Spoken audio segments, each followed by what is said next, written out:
everyone, and welcome to Cricut Time. Subscribe to see new videos each week with project ideas and tutorials on all things Cricut.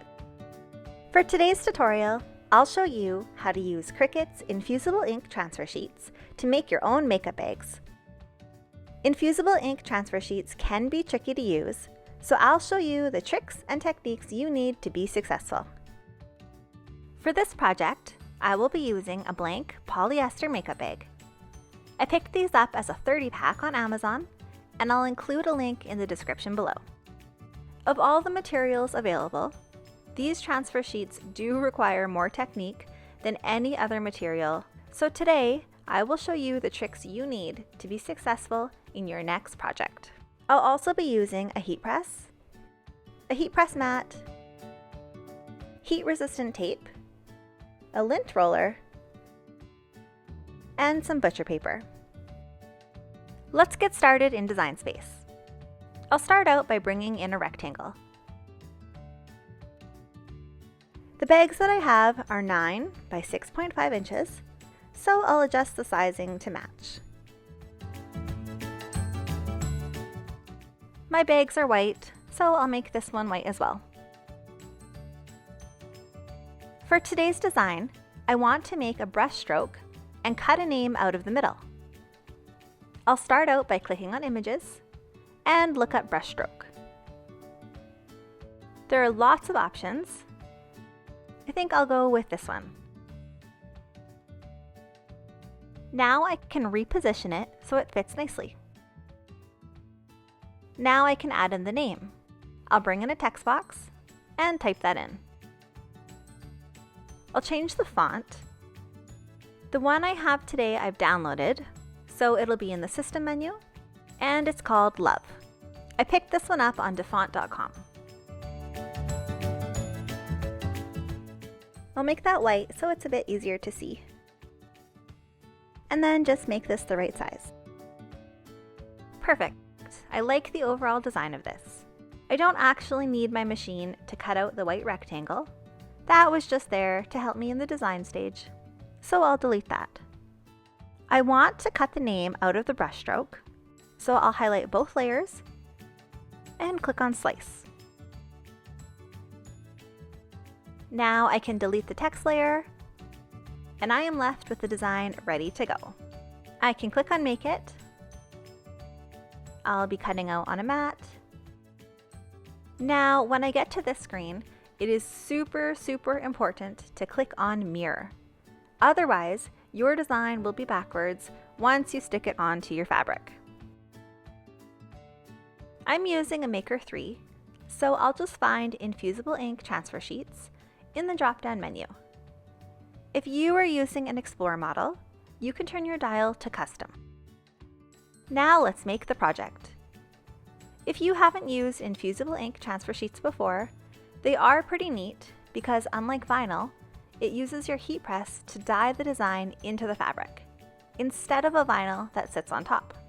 Infusible ink transfer sheets come in a heavy-duty black plastic bag to keep any moisture away from the ink. When you take it out of the bag, you're probably going to notice that the colors aren't very vibrant. Don't worry, when you stick it onto your fabric, the heat from your heat press will brighten those colors up. I'll start by cutting the sheet to size, keeping in mind which direction the pattern is going.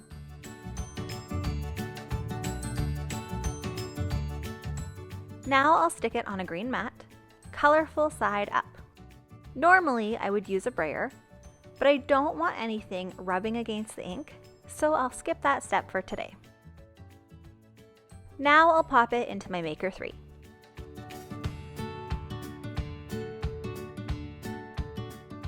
I'll just flip the mat over and peel the mat away from the transfer sheet to take it off. Once the design is cut, this is when the real work starts. If I try to weed my design like normal, it's just going to start ripping the paper and will ruin the design in the process. In order to be successful, there is an extra step that you need to do with Infusible ink that you don't really need to do with any other material. With dry hands, find the cut lines and gently roll the paper so that you can hear a crack. You need to go around the whole thing to crack and separate the design from the background. If you skip this step, your design is very likely to rip. I've gone over the whole thing and went back a second time just to be sure. Now I'm ready to pull off the background. I'll use my weeder tool to get it started, and then I can carefully pull off the background. Normally, I do my weeding with the design stuck to the mat, but for infusible ink transfer sheets, I like to keep the design off of the mat in case I need to recrack any sections that are still stuck together as I go. This design looks great and is ready to stick onto the bag.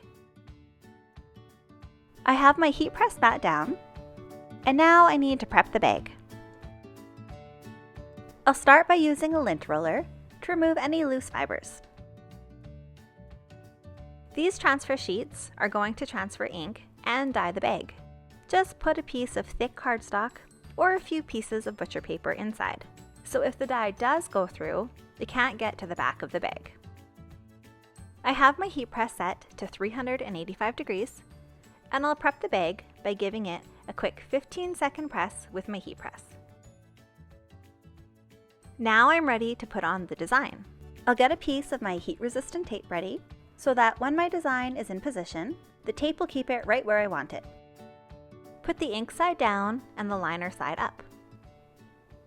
I don't want this moving around at all, or the image will smudge. So I'll use my heat-resistant tape to keep this design in place.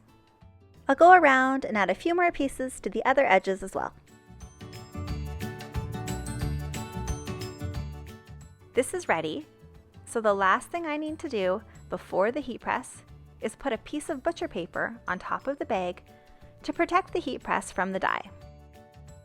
Now I can grab my Easy Press 2 and press this at 385 degrees with firm pressure for 60 seconds. I want to be as still as possible here to avoid any smudging. Once the timer is up, I will lift this straight up and then just let it cool for a moment. For infusible ink, you want to peel off the sheet while it's still warm to the touch.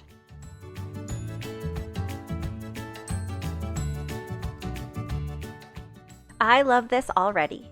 These colors became bright and vibrant with the heat. I'll just pull out the paper, and this project is done and ready to go. Well, thanks for watching, and don't forget to subscribe for more project ideas and tutorials on all things Cricut.